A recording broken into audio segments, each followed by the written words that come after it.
Good evening, everybody, and welcome to another episode of Let's Connect Now.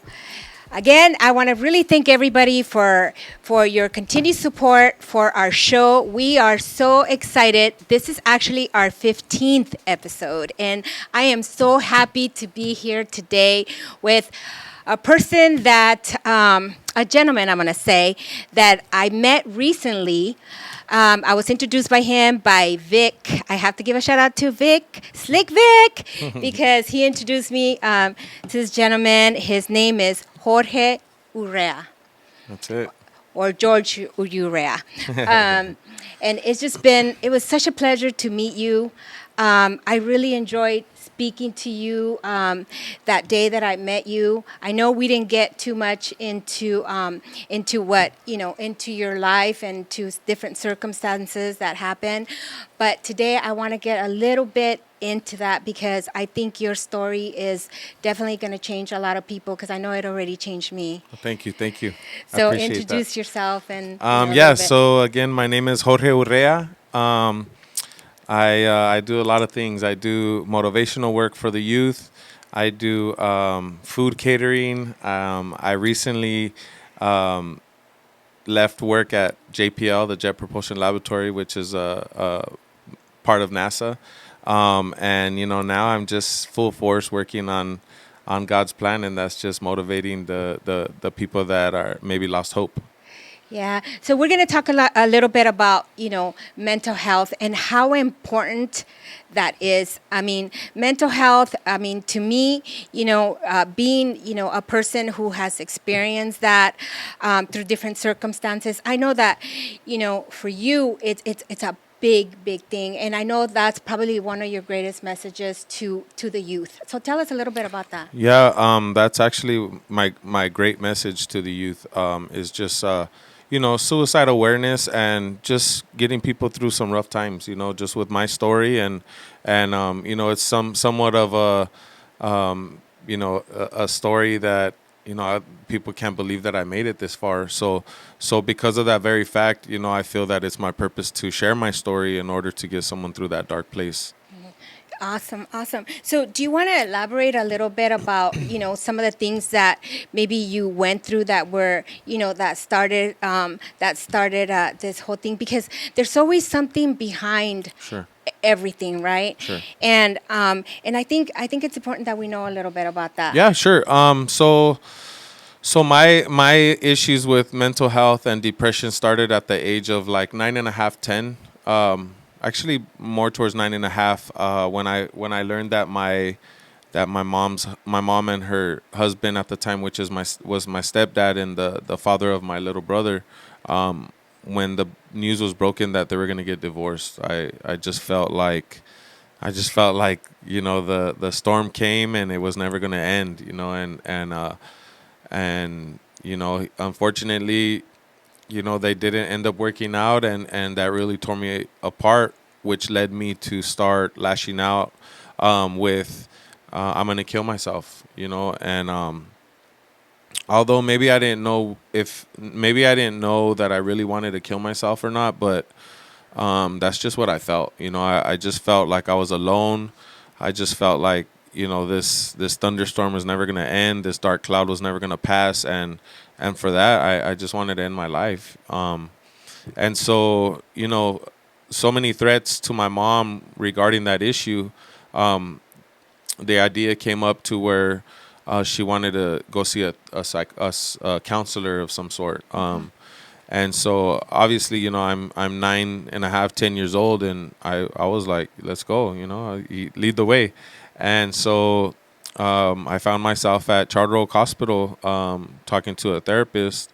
And the problem where it kind of really just took kind of a turn for the worse is when unfortunately my mom made the choice to kind of trick me and leave me there.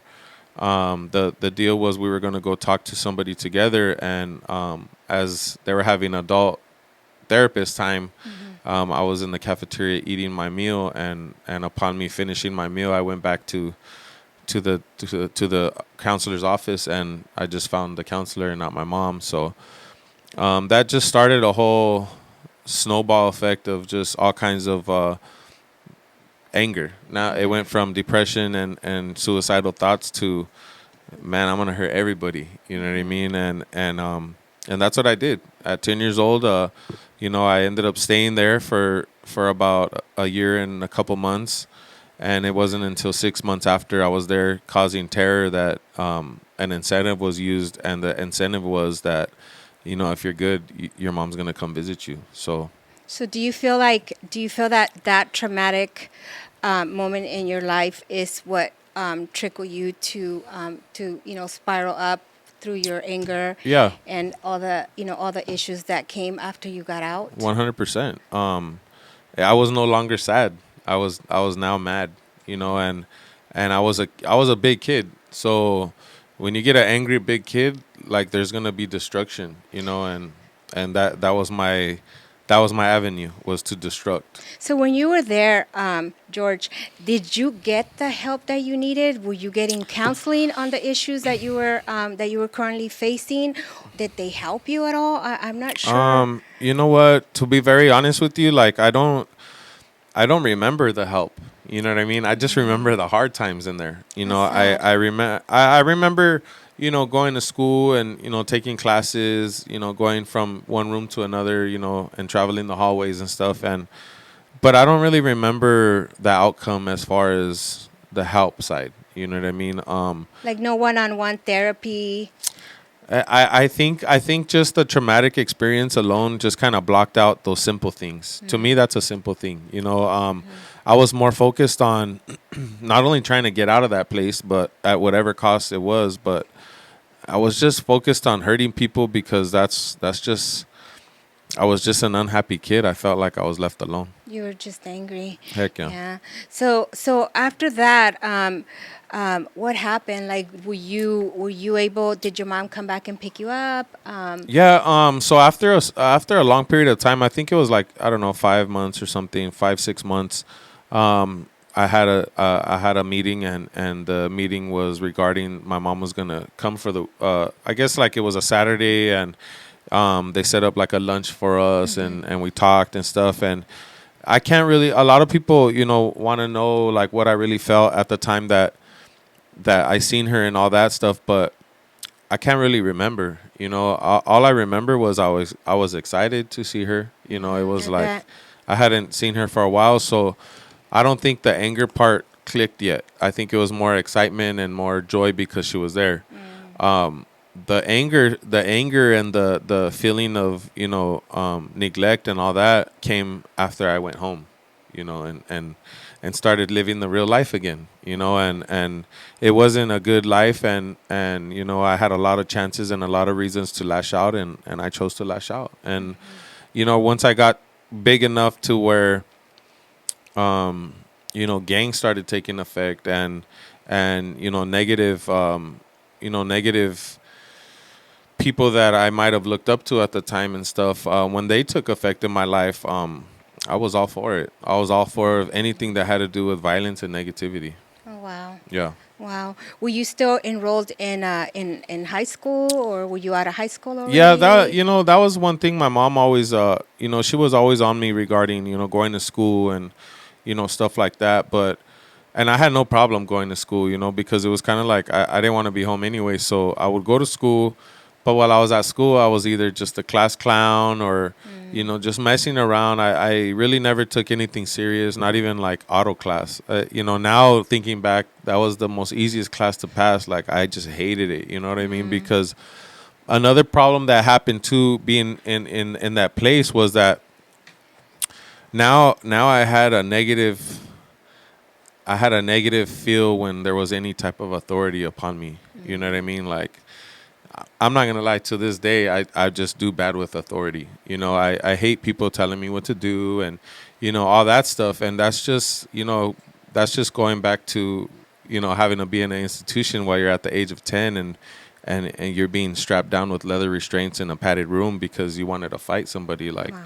it was just that's that. I just had a different perception of the way to lash out, you know. And I'm sure that was probably extremely traumatic for you. I mean, for any child, I can only imagine, not being so confused and not knowing why you're there, and Yeah. what did you do that was so wrong, Yeah, I always like to talk about a certain time that happened in that place, and that time is when I really felt alone, and I really felt like it was just me against the whole facility, and while walking down the hallways, I heard my name. Someone called out my name, and I looked, and it was my stepdad. And I for a second I thought he was going to be visiting me, or he was there for a visit or something. But then I realized that he was an inpatient too, and Wow. and I guess the story about that was like, I guess there was maybe like a some type of like, type of, you need to go get help for your issues, and when you get that help, we'll stay together type of thing. Maybe my mom had with him or whatever, and he gave it a shot. I personally probably would have denied that, but he gave it a shot, and I found myself in the same place he was at, and he promised, the staff let me talk to him for a little bit because they knew the whole, they knew the connection, and I just remember him telling me like, just don't bother worrying about what other people think about you. Like, just be you, and take care of work. He was always like, he was my t-ball coach too, so he would always be like, get to work, mijo, this and that. So that was like one of the, I think that was probably the turning point to where I was like, you know what, I'm gonna behave now. I'm gonna behave, and I'm gonna get out of this place. And almost 2 years later, I was out of that place. So Yeah, and that was what was going to be my next question. Did that mean anything to you, to where it made you kind of calm you down, and helped you move? yeah, Be more 100%, patient? 100%. I think now that I think about it, I maybe that was an intentional move on the staff's, on the facility side. Maybe they were like, dude, this little gordito's out of control. We need some type of someone to talk to him, and it happened to be my stepdad that I love so much. And maybe it wasn't, maybe it was genuine. Maybe because I'm sure he loved you just the Oh way yeah, you yeah, loved him, for sure. and that could have been, the just what you needed at For that sure. time. So it just, reading about your story and hearing, other podcasts that you've been on, it really, you really touched my heart. And I'm thinking to myself, I don't know. I just feel like somehow, some way, you were chosen to. Sometimes we don't understand why we go through the things that we go through, but the outcome of the person you become today, it's amazing to me. Thank you. And I can't. I look at you, and I just can't believe it, that you have the opportunity to now share with the world, Yes. your story, and change somebody's life, because there's always hope, and that's what we try to spread, is hope. Yes. And I think that's, correct me if I'm wrong, but I feel like that's your mission now. You're in a bigger mission now. Yeah, you're absolutely right. Like, this is that feeling of hope. I think right now in the time of my life is probably the most hopeful I've ever felt. I'm in the best place I've ever been in my whole life. I'm in the safest place. Like, all aspects of a good life, I'm in there right now. Other than winning the lottery, but we'll work on that later. It's okay. You can keep playing. I'm sure your luck will change. we'll work on that later. But no, but yeah, I'm just I just feel real good. I just feel like this is my mission, and it's almost I gotta say, like, in a weird way, it's almost like God is guiding me, like you would guide a little car. You know what I mean? And I'm just going with it. And my mission is to get my mission, or my story, to someone that needs to hear it. Point blank. Because I don't remember hearing any stories like mine, as authentic as mine, when I was a kid. And maybe if I did hear it, maybe that would have pressured me to be better, and that's what I'm pushing. I'm pushing, for these kids and for adults to weather the storm. And like I say a lot, is every bad time is temporary. So you just got to hold on, and that wave will come, that wave will pass, and you keep swimming, straight up. Yeah, no, that's beautiful. I think you definitely, your message of hope is definitely there, because I know I felt it, and I'm Thank you. sure other people are going to feel it. And and there's so many other things that I want to touch on, but unfortunately we have to take a little break. Sure. So when we go into a break, I want to talk about what you're doing now, how you're spreading your message out there to the youth. Yes. So we'll come back Stay and tuned. touch on that.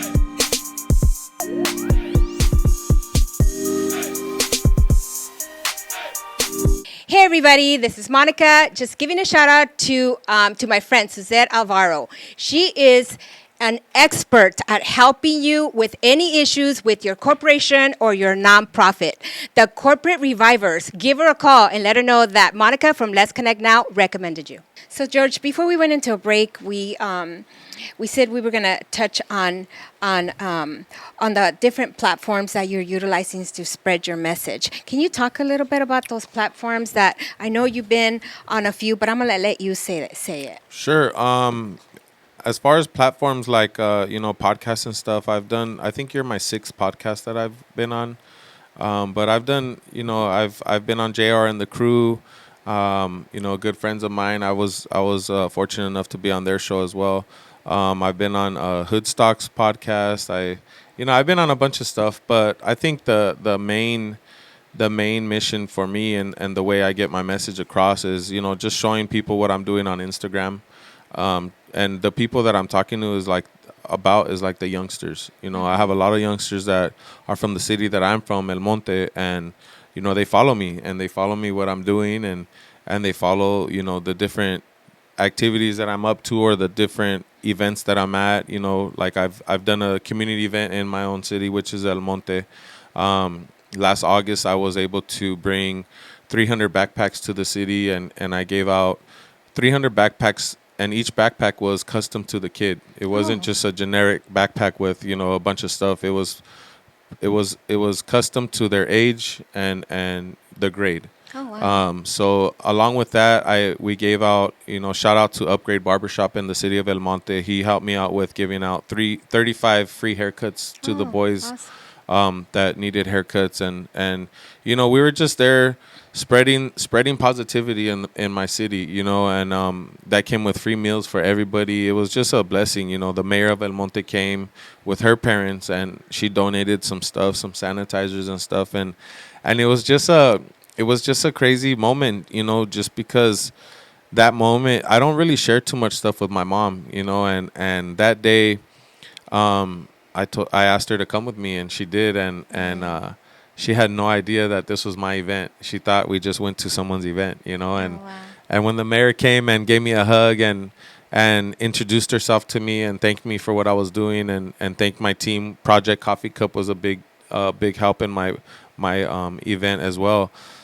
She put me to the side and she was crying and she was like, "Mijo, I had no idea what you're doing," and I like to move like that. I like to just be quiet and do my thing, and if it gets known, it gets known. Because you're genuine. I try, I'm just real. I consider myself as real as they come.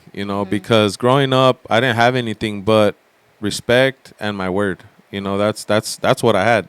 I didn't have money. I didn't have love. None of that. It was just all what I had to offer, and that was my respect to everybody and my love to the people that deserved it. Yeah. And so yeah, that's the way I like to do my stuff, is just by bringing positivity, whether it's to my city, to other cities. I just feel like the world is so dark that there needs to be a more positivity brought, and I feel that's my calling, and here I am to spread that positivity. That's pretty awesome. And I'm sure people are wondering, and I'm sure you've been asked this question a lot. So we're going to go back a little bit. We're going to backtrack a little bit. Sure. So now your relationship with your mom, what is that like? Because I know I've heard you already, but maybe, some people are wondering, like, what was that like after such a traumatic experience as a child? Just what I remember is just going back home after being released from the facility, and like I said, for a few months it was excitement. It was kind of like the honeymoon stage, you'd say, or whatever. And my mom was taking me to buying me stuff and this and that, because I really feel that she, after the fact, like, I think she beat herself up, for making that choice, because she ended up seeing the effect of it. She ended up seeing me hurting people. She ended up seeing me in jail. She ended up seeing me get shot 5 times, and I think all that, as a mother and as a parent like I am now, I can see how she can relate my behavioral outcome to the way she, the choices she made. So to answer your question, and just to let the public know, um, my mom's beautiful, and I love her so much. I had lunch with her yesterday. That's awesome. I took her to have Peruvian food for the first time, and we just talked. She's having her struggles right now, and all I could do is just be there for my mom. And I love her a lot. We've been through so much. She's in the stage right now where she apologizes to me a lot. And you know what? I told her the other day we were driving. I told her, you don't have to apologize to me, Mom, because honestly, if I didn't go through the stuff that I went through, being, the cars that I was given, if I didn't go through all that stuff, I wouldn't be doing what I'm doing now, and I value that, and I value the fact that I made it through it. You know what I'm saying? Because there's a lot of people that don't make it through it. There's a lot of people that, give up, prior to weathering the storm, there, and I feel legitimately blessed that I'm here today speaking with you and speaking my message, and my mom supported me. My mom is, she's on my phone texting me all day like a mom does, and I don't always return the text messages, you know what I mean, because at the end of the day there's still a lot of stuff there, Yeah. but I'm trying my best, you know while I'm talking to people or spreading my message. That's also a type of therapy for me. You know what I'm saying? Because I've never reached out to therapists since I was a kid. Like, Yeah. I've dealt with everything myself. I've dealt with everything the way I deal with it. Sometimes it's good, sometimes it was bad, but I'm here now to not only press the issue of, the kids out there and people out there have to love their parents, you know what I mean, no matter what they put them through, or at the end of the day they're the people that made you. So I just shout out to my mom, Yeah, shout out to that's my so mom, nice. and she knows I love her. I sometimes I'm a little knucklehead with her, but she knows I love her, Yeah. so And sometimes our parents go through stuff too, and we don't know exactly what it is that they're going through or what they're dealing with, because I'm sure she loved you no matter what. I am yeah. 100% sure that she loved you, and maybe she was going through her struggles, and and things happen. But the fact that you forgave and you're able to move on, and I hope that people know that forgiveness is not about accepting everything that everybody did. It just means that you just want to free yourself and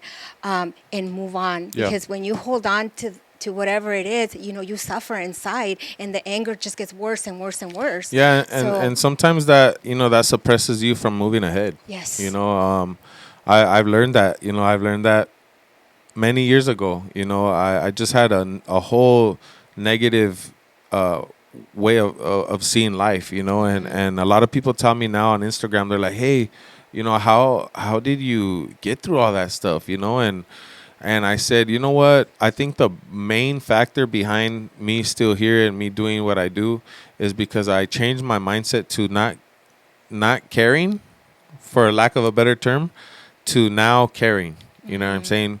When I didn't care about anything, that included I didn't care about anything. I didn't care about my kids. I didn't care about, anything other than being in the streets, making a negative impact on my city, other cities. Like, that was my whole thing, And now, we're talking about 16 years now that I've had a different way of thinking. Um, it's amazing how a positive outlook on life can bring so much positivity to a person. You know Yeah. what I'm saying? Like, it's almost magical, to be honest Yeah. with you. And that's what I tell the youngsters. I said, that whole I don't care about anybody and this and that. I said that's not gonna bring nothing but negativity. It's a So defense mechanism for something that they're hurting about. And mhm. I see you when you're talking to me right now, and you face me, and you have that smile in your face, and I don't know, it's like I don't know. It's just so nice to see that Thank you you. that you actually feel that way and that you're not. Yeah. I'm sure you're still angry. Part of you still angry that you went through that because no child needs to go through that, right? But I could see the new person in you, and I don't know, maybe I just have like this gift where I could just read through people and know when people are genuine. And sometimes I just feel this discernment that maybe, they're not that way. And I'm sure some people feel that way. And only because sometimes we look at a person and we judge them right away. Yeah. We cast judgment on that person just because they have tattoos or, they dress a certain way. And I've learned a lot, I've learned a lot. Especially with your story and other people that I have met and yeah, and it's incredible Thank you. to see. So what really excites me though is it's something that I want you to share with everybody. It's about how you got started with your let me see, where is it at, with Pushing Fruits LA. Oh. Tell us a little bit about that. So Pushing Fruits LA, it's my business. I'm a frutero. I started off selling fruit on the streets. Yeah, thank you. I started off selling fruit on the streets of all the cities in LA. That's why I called it Pushing Fruits LA, because that's my focus, is bringing not only good food to the county of LA and my city and other cities, but also bringing humanity back to people. You know what I mean? Like, and I got that whole idea from the little dude that was selling fruit by my house. I would leave work, and on my way home I would sneak a little fruit before I got home and ate dinner. And while I was there with him, it just brought me a lot of joy speaking to him, and it just brought me, like, everything he said was positive. You know what I mean? Mm-hmm. The money factor was positive. The talking to people part was positive. Like, everything, just listening to him talk and being human with him, not just going up and ordering quiero sandía con melón, gracias. Like, it was a little bit more than that. And he's the one that planted the seed in my head to do it, and because one of our conversation was like, I want to do that, because I've like, my passion is food. My passion is cooking. I don't really like to eat food, as weird as it sounds, but like, I never eat my own cooking. I never, I'm very picky with That's food. normal. I think everybody that cooks, we never really eat our food. Yeah, I'm good with some sour candies and a soda, but on the that's my passion. Not only motivating people and spreading positivity, but since I was a kid, my passion was cooking. Because I would see my grandma cook, and then when she was gone, I would see my mom cook, because my mom always cooked real good. Wow. And so talking to the gentleman, I just thought to myself, like, man, I want to buy myself a fruit cart, as crazy as it sounds, but it's not crazy. It's not crazy. I would go home and I would tell my fiance, like, man, I'm gonna buy a fruit cart one day, and she got so tired of hearing me say that, she was just like, just go get your fruit cart already, because I have so many. That's one thing about me that I'm working on, is that I have so many ideas, but I never really take the step forward to conquer that mission. You know what I'm saying? Yeah. And so, I don't know, maybe like 5 months after I talked to the dude, I finally said, you know what, I'm gonna buy my fruit cart, and I took my little brother with me, and I said, he's like, where are we going? I said, we're gonna go to the fruit district. I know that because I know that's where that's at, and so while I was there, I just looked for the hippest kid, to talk to, because in the fruit district, I don't know if you ever been there. It's off of the No. corner of Central and 7th in downtown LA, and the produce guys down there, they don't mess around. Like, if you're in the way, if you're asking too many questions, like, they'll pass you on. Oh, Yeah, it's really? pretty rough down there, because you got to think about it. There's, I don't know, maybe like 100 produce booths. Oh, wow. Little, puestos of fruit. Is it like It's- the flower? Yeah. the flower It's mart? it's Okay. competition down there, Okay. so they don't got time to be messing around. So we went down there, and I looked for some kid, he was like a helper, and I hit him up like, hey, where do I buy a fruit cart? He's like, why, you want to buy some so you can have the Mexicans working for you? And I was like, what? What? I'm like, I am the Mexican that's gonna be working Well, it. because Like, you have blue eyes, probably. yeah, but I was just like, man, because now that I do spend time down there, there is business owners that they go stock up on their stuff, and I'm sure they're not the ones cooking it. You know what I Yeah. mean? But I told them, like, no, I'm gonna do it. Like, this is what I'm here looking to buy a fruit cart. Where they at? And he gave me the address to it, and from there we went to, I think it was like Avalon and something in South Central LA where Kareem Carts is at. Shout out to Kareem Carts. You guys got me on the map with my fruit cart. But Wow. I went there and I asked the lady, I said, I want a fruit cart. And she looked at me like, okay.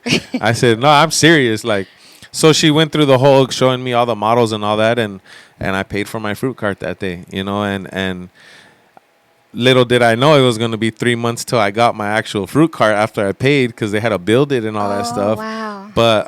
But yeah, eventually I got it, and this summer is my 4th year with my fruit cart. Look and at you. and I'm pretty booked already for all out to July. So I'm blessed. I'm blessed, and that's my business. That's what I put together. And the reason people are asking me, like, why do you name it Pushing Fruits LA?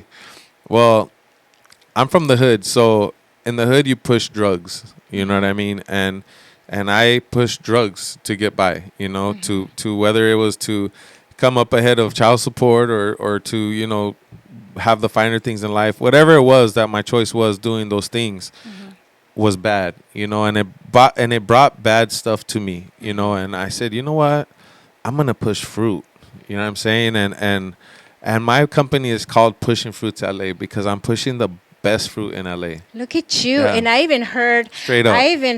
and unfortunately he didn't bring me any, so I don't get to taste any. I'm going to have to go and find them somewhere. Yeah, stay wherever tuned. he's at. Yeah, I'm going to have to. Stay tuned on my Instagram. You'll know where I'm at. Yeah, I'm going to have to follow him. But you have a secret ingredient. Yes. Right? And I know you mentioned it, but I have no idea what it is. I know what chamoy is, and I know what is that other powder stuff? Tajin. Yeah, tajin. But I don't know that other thing that you said. I was like, So, what is that? Yeah, so going into it, I just knew the competition was there, because there's fruiteros and fruteras on every block of LA, so Here too, in yeah, the everywhere. valley. I was actually gonna get some on my way in, but it wasn't. I didn't want to bring it to you and be like, oh, I just bought it and it wasn't mine, So, anyways, but my secret ingredient is called chaka chaka. Chaka chaka. I have to write that. What chaka chaka is I mean, I know there's different meanings of chaka chaka, but the meaning that I know and Well, that give me the right meaning, because I don't want to go purchase so something. so Give me something I else. think it has to do with where people are from. So like I think Central American, you shouldn't say chaka chaka too okay. freely because it might be maybe like a sexual innuendo. Oh my gosh. But on the Mexican side, chaka chaka is a candy. It's assorted fruit bites, and they're covered in chili and lemon. Oh, That's wow. it. And so what? You chop off your fruit and then you throw that in. So and- yeah, that's kind of, I'm real big with garnishing. Like I feel like garnishing something just makes it pop, So that's kind of like my way of garnishing the fruit platter or the fruit cup that I make. Obviously, I ask the customer if they want it or not, but when they say no, I kind of still want to put some on there, He still wants to trick 'em to taste it. so I, I tell them, you know what, just let me put 2 pieces on there, and you'll be back for a few more. Trust me, and I'm not wrong, Wow. The fact that you did this and that you actually pursued, you have a job with JPL, NASA, but yet you want to have something of your own. Yeah. And you pursue your fruit cart. Yeah. And then I'm sure on the weekends and then different occasions you're out there, and you probably have this proud face that I can already see, smiling at everybody, doing your thing, and you're probably the happiest person, in the corner I've ever seen. For sure, 100%. I left NASA 2 months ago. Oh, okay. After being there 8 years, I gave it my best. I got the President's Award. I went through, getting one of my closest friends a job there, and it changed his life and his family's life. awesome. And, I just feel like that was my time. I happened to stumble upon that job. I happened to get it. And I said, you know what? Now that I got it, I'm going to kill it.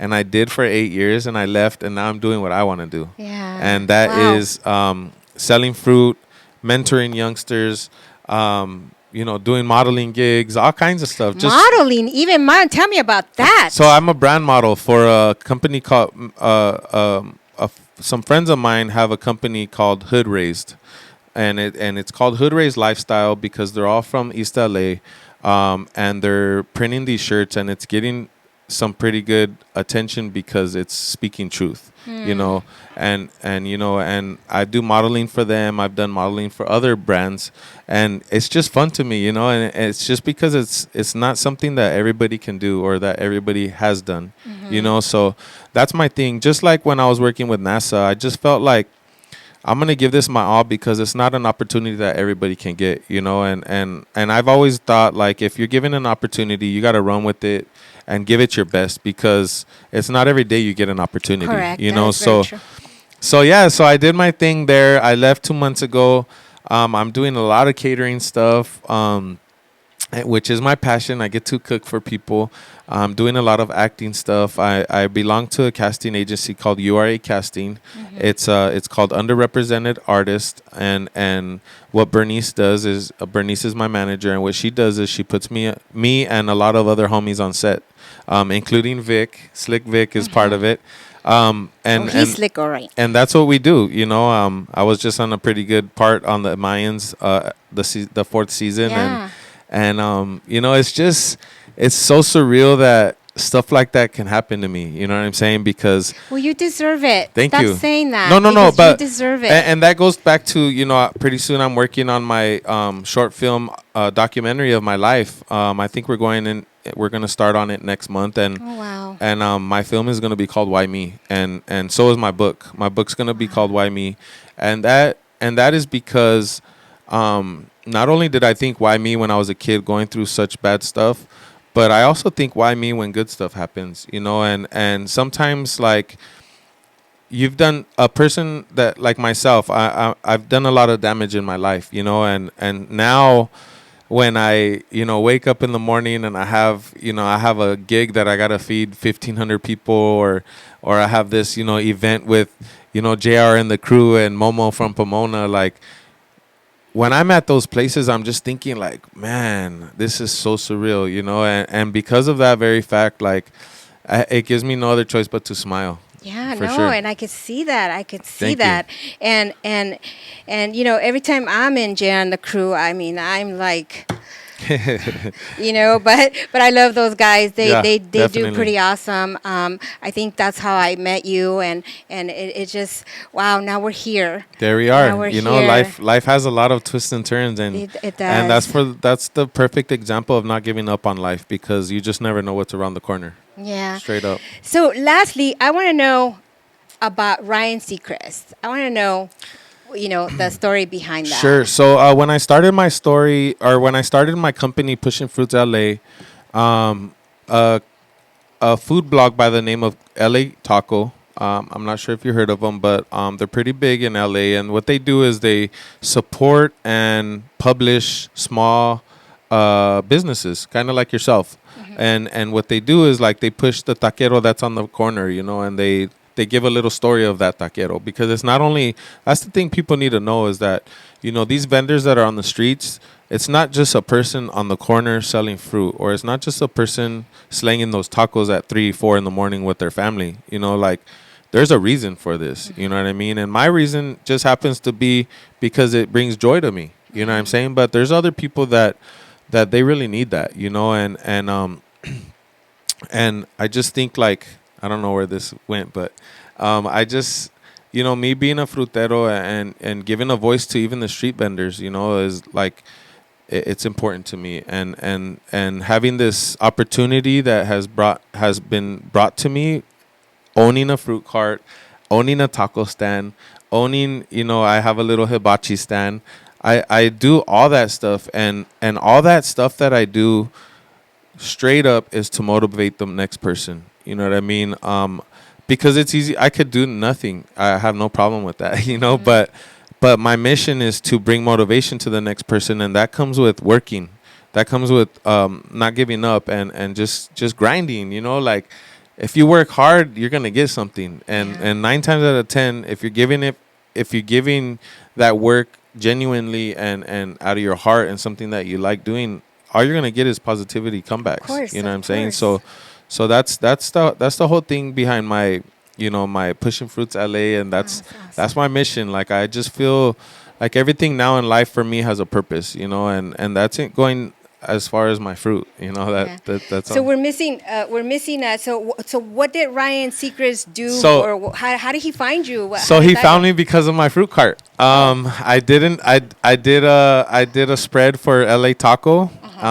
They did a whole spread on my fruit cart. They took pictures. They told a little bit about my story, where I'm from, and Ryan Seacrest so happens to be a fan of LA Taco. Okay. So him and Patricia, his co-host and his assistant on the show, they reached out to me and they wanted to know more about me. So I did one interview and it was great. I spoke to them. I told them some of my story, not all of it, because it could go on for days. But I gave them a little bit of my story, and they ended up calling me back a couple months later, and he said that his show, that the interview that we had was one of the most talked about interviews that he had. And he's like, and on air he told me, he's like, George, you need to understand that a lot of people in this world want to know what you're up to. Yeah. And that day I just happened to be on my way to get my dad's tattoo on my head, and he asked me why, and my answer was,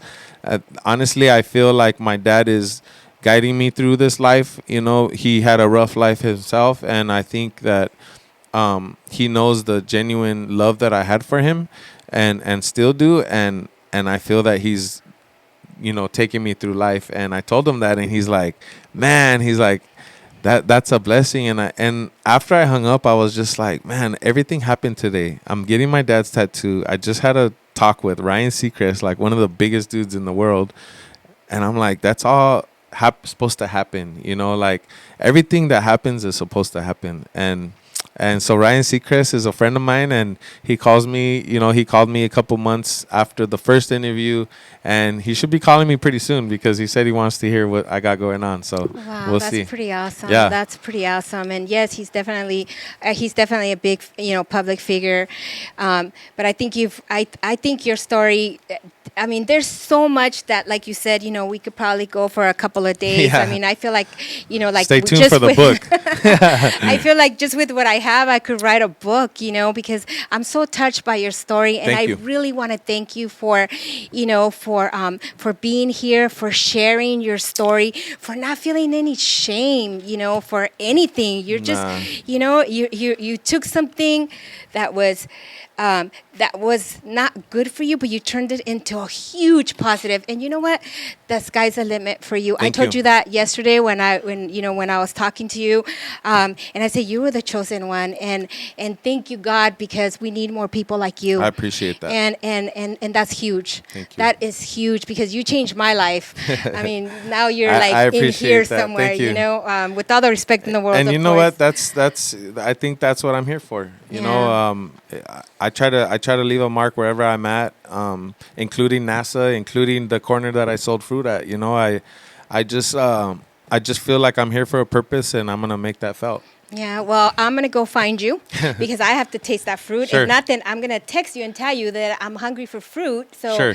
you could bring it to Jay and the crew. It's fine, Yeah, I don't know. I'll have it overnighted or something. Yeah, we'll figure out a way. But, also with your catering, that's good to know because Yeah. we're always looking, for caterers. Yeah, and, that's the other know. part of being a vendor is you have to adapt to the weather. You have to adapt to everything, and I found that when I was a frutero in the summer, everything was fine and lucky, but when the wintertime came, my business was no business. There's not too many people that want fruta in the wintertime. Well, I'm going to promise you one thing. When we start doing events in our community or other communities, we're going to call you. Let's do it. Yeah, Because, I just can't wait to say, hey, have you had the fruit from my friend over there? for sure.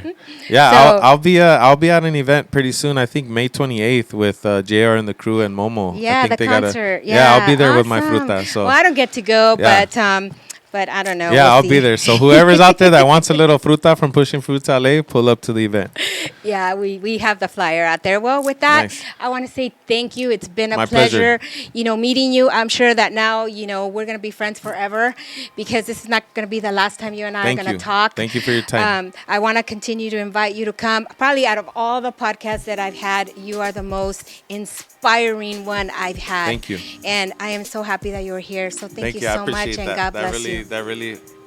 that really has a lot of weight on my heart because that's awesome. because I take that to heart and I feel that people are really feeling what I'm saying. So Yeah, no, here we are. I do.